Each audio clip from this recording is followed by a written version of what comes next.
اللہ اللہ اللہ اللہ اللہ اللہ اللہ اللہ۔ الحمد للہ رب العالمین، والصلاة والسلام علی حبیبہ محمد وآلہ وصحبہ اجمعین۔ اعوذ باللہ من الشیطان الرجیم، بسم اللہ الرحمن الرحیم۔ فلا وربک لا یؤمنون حتی یحکموک فیما شجر بینہم ثم لا یجدوا فی انفسہم حرجا مما قضیت ویسلموا تسلیما۔ وَلَوْ أَنَّا كَتَبْنَا عَلَيْهِمْ أَنِ اقْتُلُوا أَنفُسَكُمْ أَوِ اخْرُجُوا مِنْ دِيَارِكُمْ مَا فَعَلُوهُ إِلَّا قَلِيلٌ مِّنْهُمْ وَلَوْ أَنَّهُمْ فَعَلُوا مَا يُوعَظُونَ بِهِ لَكَانَ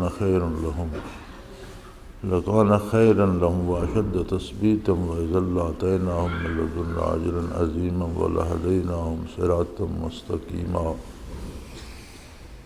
وَمَن يُطِعِ اللَّهَ وَرَسُولَهُ فَأُولَٰئِكَ مَعَ الَّذِينَ أَنْعَمَ اللَّهُ عَلَيْهِم مِّنَ النَّبِيِّينَ وَالصِّدِّيقِينَ وَالشُّهَدَاءِ وَحَسُنَ أُولَٰئِكَ رَفِيقًا۔ اللهم سبحانك لا علم لنا إلا ما علمتنا إنك أنت العليم الحكيم۔ مولاي صل وسلم دائما أبدا على حبيبك خير الخلق كلهم۔ فلا وربك لا يؤمنون،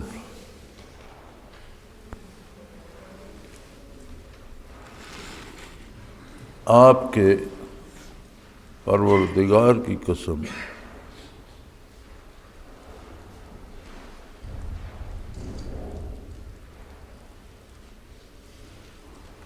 یہ لوگ جب تک اپنے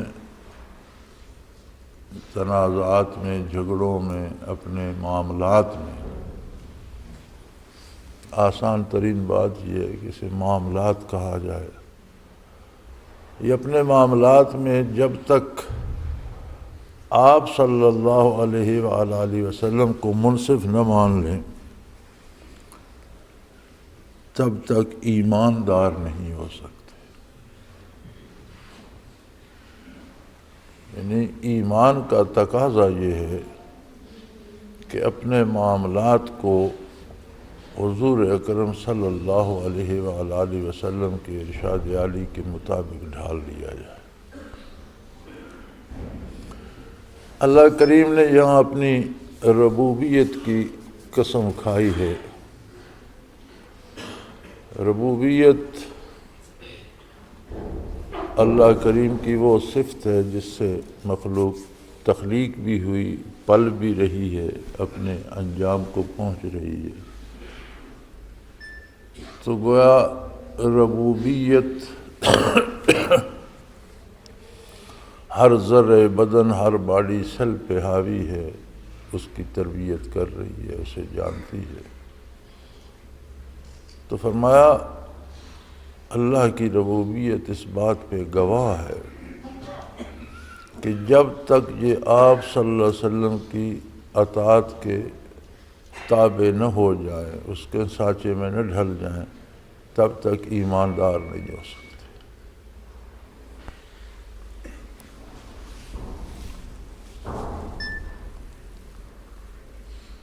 اور اس پر پھر ایک اور شرط لگائی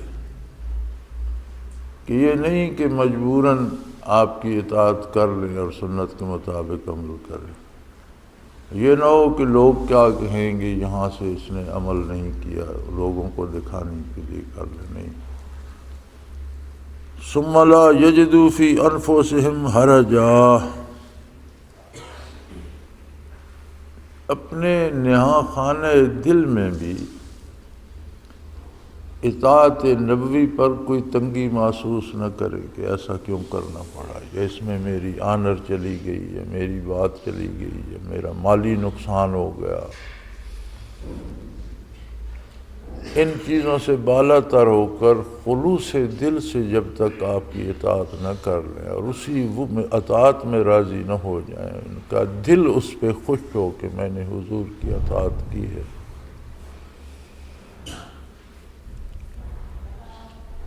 وَيُسَلِّمُوا تَسْلِيمًا، اور اس طرح مانے آپ کے ارشاد کو کہ ماننے کا حق ادا ہو جائے، ظاہری اعضاء و جوارح سے نہیں، صرف دل سے بھی مانے،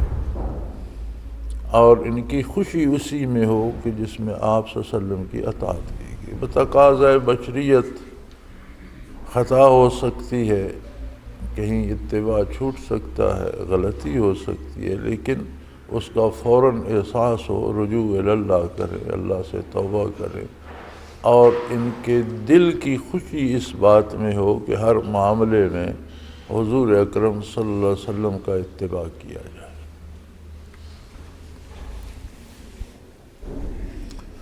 اب اس میں دو چیزیں آڑے آ جاتی ہیں، یا تو مال کا نقصان نظر آتا ہے،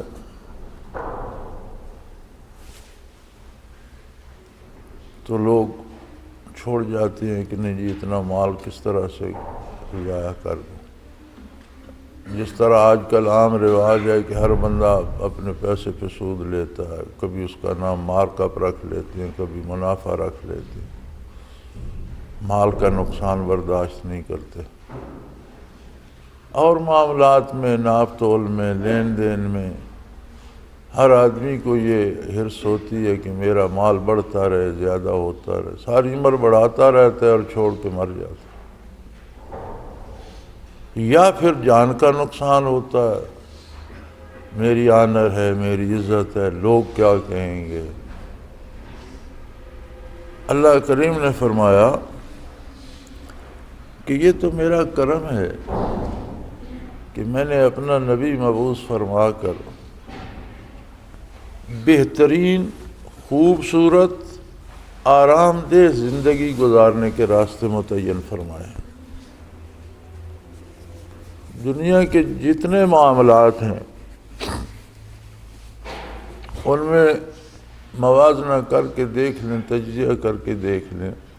سب سے خوبصورت، سب سے آسان زندگی اللہ اللہ کے رسول کے احکام کے مطابق گزارنے میں۔ جتنا کوئی شریعت سے دور رہتا ہے اتنی اس کی مشکلات بڑھتی ہیں،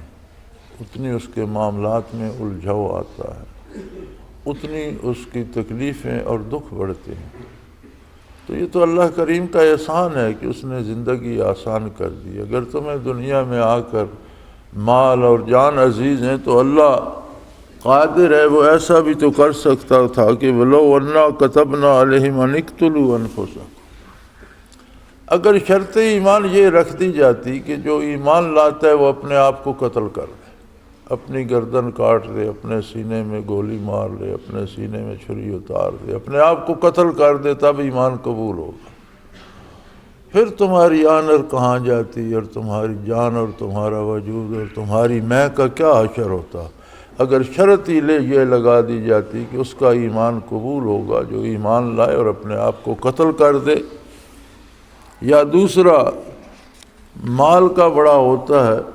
اگر یہ حکم دے دیا جاتا اخرجوا من دیارکم، کہ اپنے گھر بار، مال، جائیداد، اولاد چھوڑ کر تنہا نکل جاؤ، چھوڑ دو ہر چیز کو، گھر بھی رہنے دو، رشتہ دار بھی رہنے دو، اولادیں بھی رہنے دو۔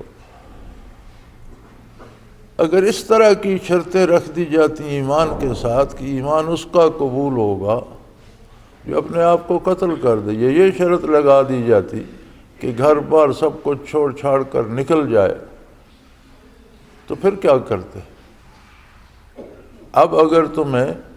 مال کی محبت یا جان کی محبت اتباع رسالت سے روکتی ہے، دو ہی وجہ ہو سکتی ہیں۔ کیا وجہ ہو سکتی ہے تیسری؟ کہ میرے مال کا نقصان نہ ہو، یا میری جان کا نقصان نہ ہو، یا میری آنر ہے۔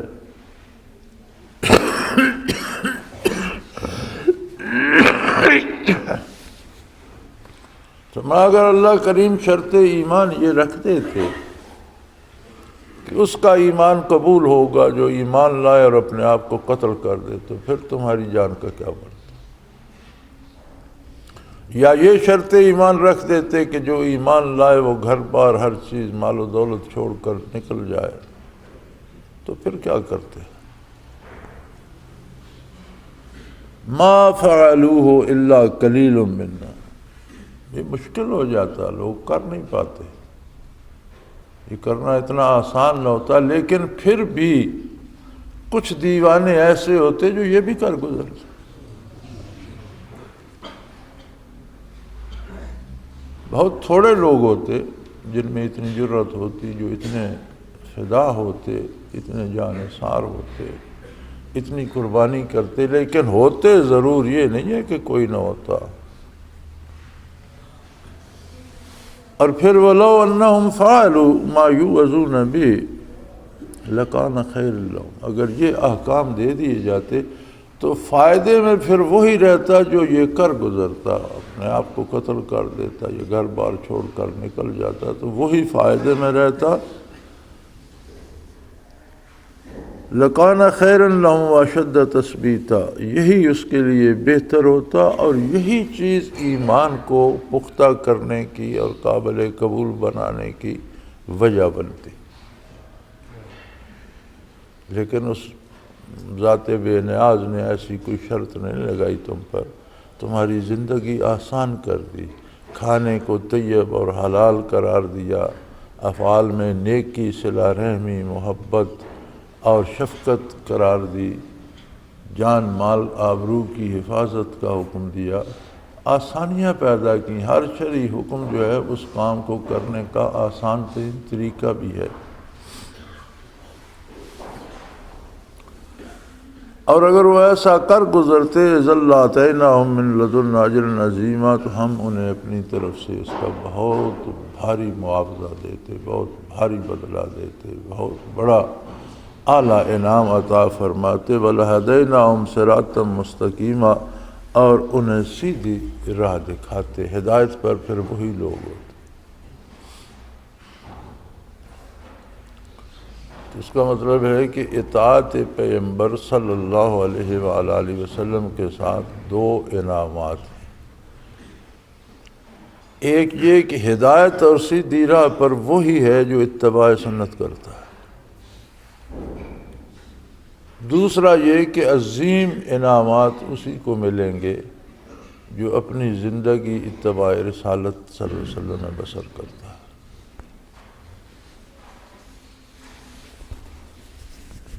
اور اس کا موازنہ کر لیجئے کہ آج جتنے اسباب اور بہانے بنتے ہیں ہم سے اسلام کے راستے سے ہٹ کر چلنے کے، ان میں بنیادی یہی دو باتیں ہیں: انسان کی آنا اور وقار کو ٹھیس نہ پہنچے، مجھ پر کوئی مصیبت نہ آئے، کوئی مجھ سے خفا نہ ہو جائے، میرا نقصان نہ ہو جائے، میرا جان کا یا مال کا نقصان نہ ہو جائے۔ تو فرمایا یہ جان اور مال تمہارے ہیں کب؟ تمہیں کس نے دیے؟ کہاں سے لیے تم نے؟ ان کو کون تمہاری ملکیت میں دے کر چلا رہا ہے؟ جب چاہے واپس لے لے۔ کتنے لوگ روز موت آتی ہے، ان کی کوئی روک سکتا ہے؟ کتنے لوگوں کا مالی نقصان روزانہ ہوتا ہے، اسے کوئی روک سکتا ہے؟ اگر وہ سب سے لے لے تو کون روکے گا؟ پھر یہ چیزیں اطاعت پیغمبر صلی اللہ علیہ وسلم میں مانے کیوں ہوں؟ اگر یہی شرط ایمان رکھ دی جاتی کہ اپنے آپ کو قتل کر دو یا گھر بار مال چھوڑ کر نکل جاؤ، تو پھر کیا کرتے؟ تو فرمایا یہ تو اللہ کا شکر ادا کرو کہ اس نے زندگی کی ساری آسانیاں اسلام میں سمو دی۔ زندگی کے جتنے کام ہیں، کسی کام کو بھی کرنے کا سب سے آسان ترین طریقہ وہ ہے جو حضور اکرم صلی اللہ علیہ وسلم نے عطا فرمایا، جو شریعت میں موجود ہے۔ اور پھر حضور کے اتباع پر ہی ایمان کا اثبات بھی ہے اور آخرت کے انعامات بھی ہیں اور ہدایت بھی ہے۔ تو اب موازنہ کر لیجئے کہ دنیا کا کون سا ایسا کام ہے جس کے لیے آخرت کو چھوڑ دیا جائے، دنیا کا کون سا ایسا منافع ہے جس کے لیے اللہ کے انعامات کو چھوڑ دیا جائے، کون سا ایسا کام ہے جس کے لیے راہ ہدایت کو چھوڑ دیا جائے۔ فرمایا اس پہ غور کرو، اسے سمجھو، اور پھر اس پر بہت بڑے انعامات بھی ہیں، راہ ہدایت بھی ہے، اور یہ یاد رکھو اس کے انعامات میں بہت بڑی بڑی باتیں ہیں۔ وَمَن يُطِعِ اللَّهَ وَالرَّسُولَ، جس نے زندگی اللہ کی اطاعت میں بسر کی اور اللہ کے رسول کی اطاعت میں بسر کی، کیونکہ اللہ کی اطاعت نبی کریم صلی اللہ علیہ وسلم ہی کی اطاعت ہے، حضور وہی حکم دیتے ہیں جو اللہ کی طرف سے آتا ہے، اور اللہ کی اطاعت بغیر نبی کے کوئی دوسرا نہیں بتا سکتا کہ اللہ کی رضا کس بات میں، اللہ کریم کس بات سے خفا ہے، یہ منصب نبوت ہے۔ تو جو میرے نبی کی اطاعت کرتا ہے فَأُولَٰئِکَ مَعَ الَّذِينَ أَنْعَمَ اللَّهُ عَلَيْهِمْ، تو ایسے لوگوں کو تو ان مجالس تک میں رسائی ہوگی جو اللہ کے بہت ہی مقرب بندے جیسے انبیاء علیہم السلام، یا صدیقین یا شہداء اور صالحین، یعنی اللہ کے جتنے مقرب بندے ہیں سب سے انسانیت میں سب سے اعلیٰ درجہ انبیاء کا ہے۔ نبوت کے بعد صدیق کا مقام ہے، صدیق کے بعد شہید کا مقام ہے، اعلیٰ ہے، رتبہ ہے، اور پھر اللہ کے نیک بندوں کا، صالحین کا۔ تو فرمایا جو لوگ اللہ و اللہ کے رسول کی اطاعت میں زندگی بسر کریں گے، مقام ہر ایک کا اپنا ہوگا، گھر ہر ایک کا اپنا ہوگا، لیکن ان مجالس میں ان کی رسائی ہوگی، وہ انبیاء کی خدمت میں حاضر ہوں گے، وہ صدیقین کی خدمت میں حاضر ہوں گے، وہ شہداء کے پاس بیٹھیں گے، وہ صالحین کے پاس بیٹھیں گے۔ وَحَسُنَ أُولَٰئِکَ رَفِیقًا، اور یہ کتنے بہت خوبصورت اور بہترین مجالس ہوں گے۔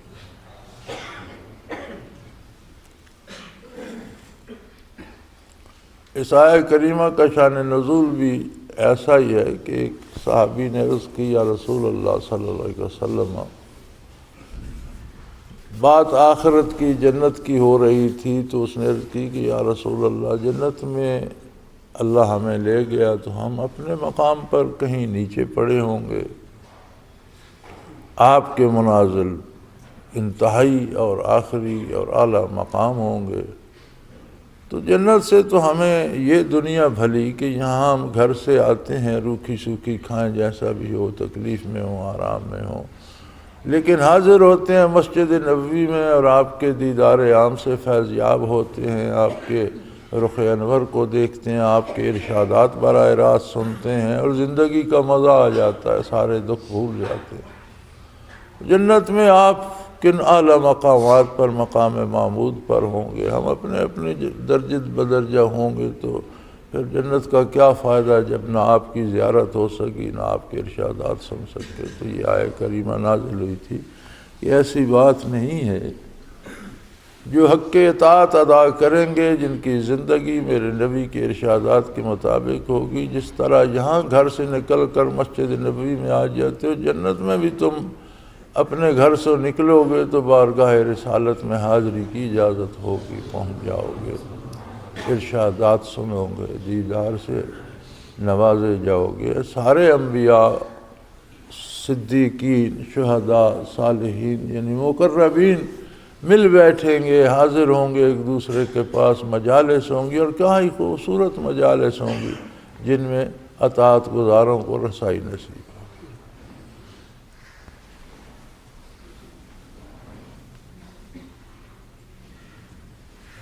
ذالک الفضل من اللہ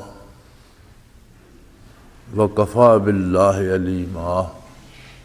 یہ سب اللہ کے کرم اور اس کی مہربانی ہے۔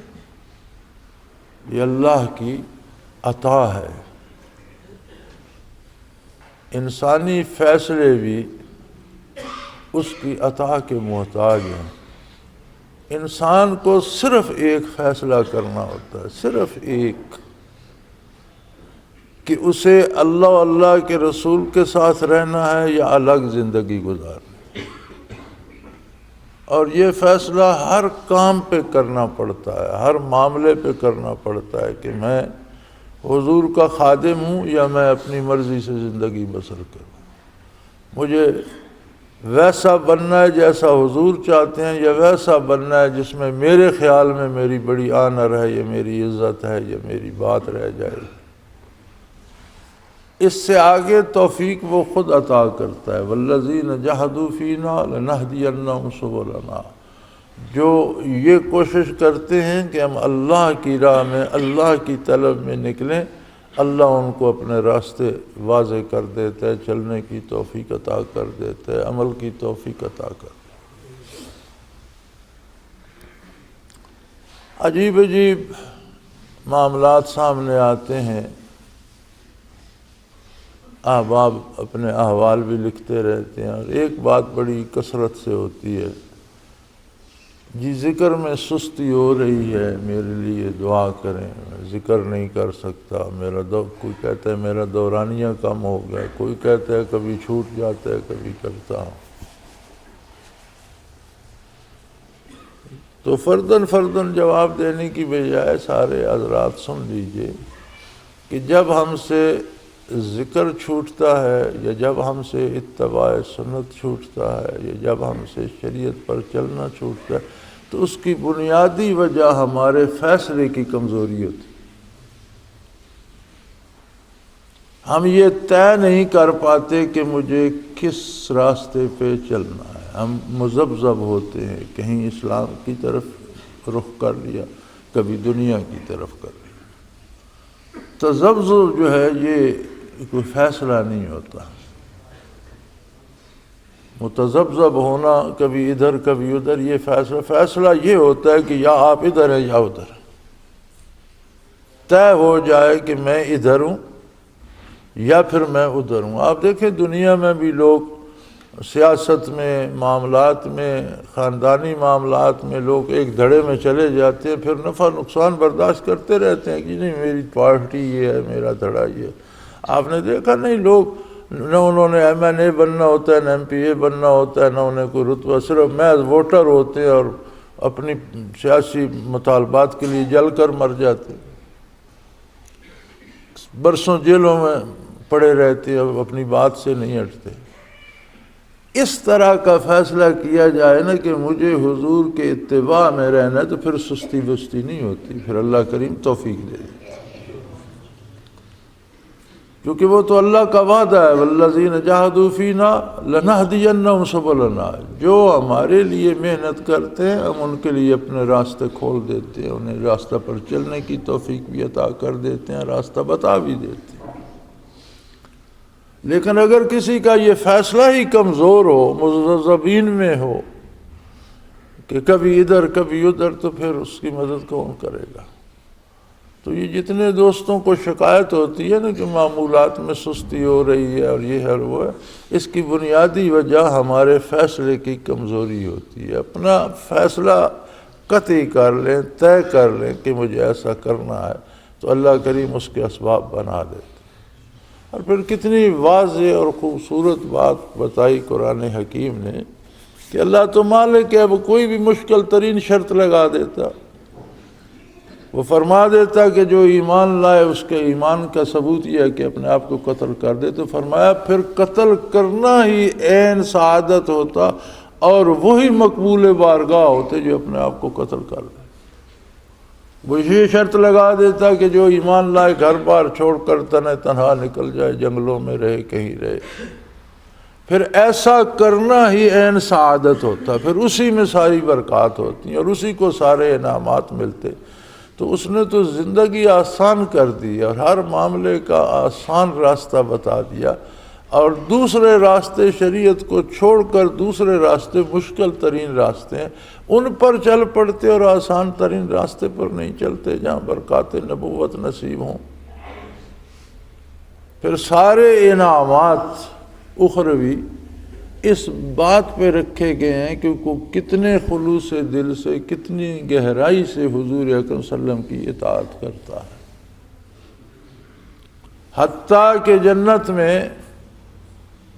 اطاعت گزاروں کو انبیاء سے لے کر صلحاء تک کے سارے اللہ کے مقرب بندوں کی مجالس میں حاضری نصیب ہوگی، اور کتنی خوبصورت مجالس، حسن اولئک رفیقا، کیا خوبصورت سنگ ہوگا، کیا خوبصورت ساتھ ہوگا، کیسے اللہ کے مقرب بندوں کی محافل میں کیسی برکات و انوارات ہوں گے۔ اور یاد رکھو ذالک الفضل من، یہ محض اللہ کی عطا ہے، مفت میں دیتا ہے، اس کا انعام ہے۔ شرط یہ ہے کہ تمہارا فیصلہ مضبوط ہو، اس لیے کہ کفا باللہ علیما، اللہ اندر تک کی باتیں جانتا، ظاہرداری سے یا خوشامد سے یا دکھاوے سے کوئی جیت نہیں سکتا، چونکہ اللہ اندر نہا خانہ دل تک کی باتیں جانتا ہے۔ دنیا میں تو ہو سکتا ہے کوئی باتیں کر کے تو اپنا مقصد حاصل کر لے، حضور صلی اللہ علیہ وسلم فرمایا کرتے تھے کہ میرے پاس فیصلوں کے لیے آتے ہو تو ہو سکتا ہے ایک شخص چرب زبان ہو، زیادہ باتیں کر سکتا ہو، اور دوسرے کو باتیں کم آتی ہوں، تو ہو سکتا ہے یہ باتیں کر کے تو کوئی فیصلہ اپنے حق میں کرا لے، لیکن یاد رکھو اللہ تو باطن کو بھی جانتا ہے، میدان حشر میں اس کو کئی گنا زیادہ پھر نقصان اٹھانا پڑے کہ اس نے اللہ کے نبی کو بھی دھوکہ دیا۔ تو اگر اللہ کریم دلوں کے حال سے واقف نہ ہوتے تو کتنے مخلص پس جاتے اور کتنے خوش آمدی جیت جاتے۔ فرمایا ایسی بات نہیں ہے، اللہ اندر کی باتوں کو جانتا ہے، ہر بات کے پیچھے نیت کیا ہے، ارادہ کیا ہے، دل میں کیا ہے، وہ جانتا ہے، اور اسی کو اجر ملتا ہے جس کے دل میں خلوص ہو، اور جتنا ہو اتنا ہی ملتا ہے۔ اور یہ ساری باتیں جو اللہ نے ارشاد فرمائی، یہ سارے انعامات فرمائے، یہ محض عطائے باری ہیں۔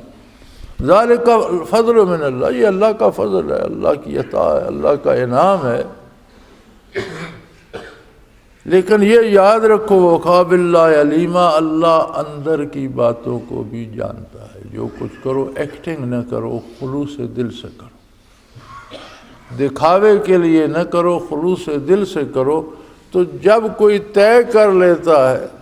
کہ یہ حتمی بات ہے، میں اس سے پیچھے نہیں ہٹوں گا، مجھے اللہ و اللہ کے رسول صلی اللہ علیہ وسلم کا اتباع کرنا ہے، تو اس کے انعامات ہیں وہ عطا کر دیتے ہیں، آگے وہ اس کی دستگیری فرماتے ہیں اور اسے توفیق عطا کر دیتے ہیں کہ وہ ایسا کر سکے۔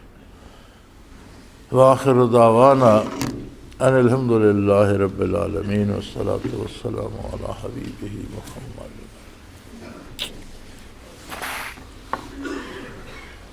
الحمد للہ رب العالمین والصلاة والسلام علی حبیبہ محمد اللہم ربنا لا تقتلنا بغضبک ولا تہلکنا بعذابک واعف عنا قبل ذلک اللہم ربنا لا تسلط علینا من لا یرحمنا انت ولینا فی سفرنا وحضرنا فی مالنا واہلنا انت ولینا فی الدنیا والآخرہ توفنا مسلمین والحقنا بالصالحین اللہم ربنا وفقنا لما تحب وترضى واجعل آخرتنا خيرا من الأولى اللہم ربنا لا تزغ قلوبنا بعد إذ هديتنا وهب لنا من لدنك رحمة إنك أنت الوهاب ربنا إنك جامع الناس ليوم لا ريب فيه إن الله لا يخلف الميعاد اللہم ربنا لا تؤاخذنا إن نسينا واخطأنا ربنا ولا تحمل علينا إصرا كما حملته على الذين من قبلنا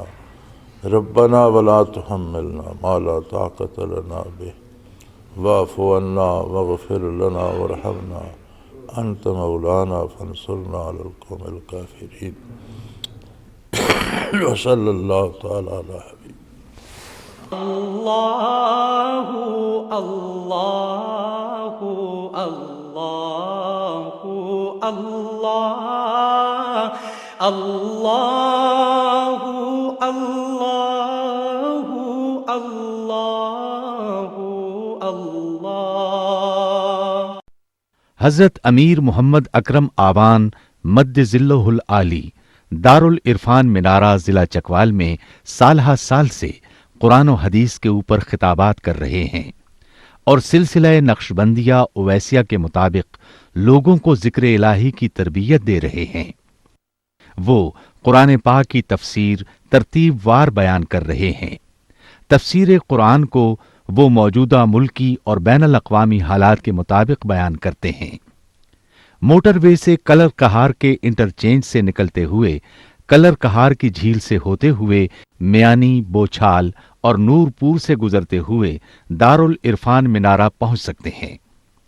حضرت امیر محمد اکرم آوان نے بچیوں اور بچوں کی دینی اور دنیاوی تعلیم کے لیے سقارہ اکیڈمی کے نام سے ایک درسگاہ بھی قائم کی ہے، جس کا افتتاح ملک پاکستان کے صدر جنرل محمد ضیاء الحق نے اپنے دست مبارک سے کیا تھا۔ وہ تمام احباب جو اسلام کی طلب رکھتے ہیں ان سے گزارش ہے کہ دارالعرفان منارہ ضلع چکوال میں امیر محمد اکرم آوان صاحب کے خطابات سے مستفید ہوں۔ وہ ہر جمعے کو نماز سے پہلے بیان فرماتے ہیں۔ ہر ماہ کی پہلی اتوار کو ماہانہ اجتماع ہوتا ہے جس میں آپ خصوصی خطاب فرماتے ہیں اور پاکستان کے چاروں صوبوں سے احباب اس اجتماع میں شرکت کرتے ہیں۔ اس کے علاوہ یہاں سال میں 2 مرکزی اجتماعات بھی ہوتے ہیں، ایک رمضان المبارک میں اعتکاف کا اجتماع اور دوسرا جولائی اور اگست میں 40 دن کا اجتماع ہوتا ہے جس میں روحانی تربیت کی جاتی ہے۔ اپنا خون سیماب دے کر اتنا ہم کر جائیں گے، نام آقا کا چمن میں پھر رقم کر جائیں گے۔